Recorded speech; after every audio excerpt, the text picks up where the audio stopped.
సంగారెడ్డి జిల్లా జహీరాబాద్కు కేంద్ర ప్రభుత్వం ఇండస్ట్రియల్ స్మార్ట్ సిటీ మంజూరు చేయడం పట్ల బీజేపీ సంగారెడ్డి జిల్లా అధ్యక్షురాలు గోదావరి అంజిరెడ్డి హర్షం వ్యక్తం చేశారు.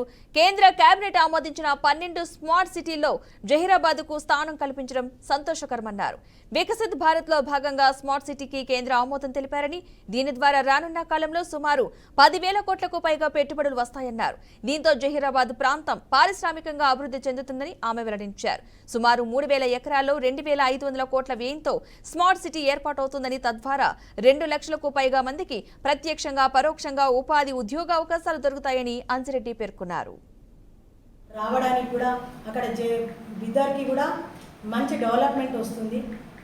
తద్వారా రేపు రాబోయే రోజులలో ఎలక్ట్రిక్ వస్తువులు కానీ, అదేవిధంగా కొన్ని ఇండస్ట్రీస్ కానీ, డెవలప్మెంట్ కానీ రావడానికి మంచి అవకాశం ఉంటుంది. కాబట్టి ఈరోజు మన భారతదేశ ప్రధానమంత్రి నరేంద్ర మోదీ గారు దేశంలో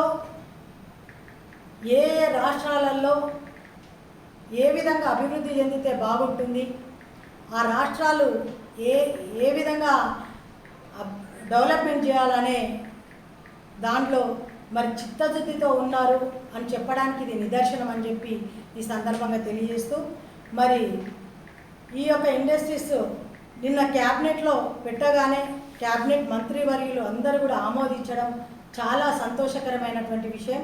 అందులో మన ఇండస్ట్రీస్ మినిస్టర్ అయినటువంటి పీయూష్ గోయల్ గారు కానీ, బొగ్గు గనుల శాఖ మంత్రివర్యులు మరి మన గౌరవనీయులు పెద్దలు కిషన్ రెడ్డి అన్న గారు, అదేవిధంగా హోంశాఖ సహాయక మంత్రివర్యులు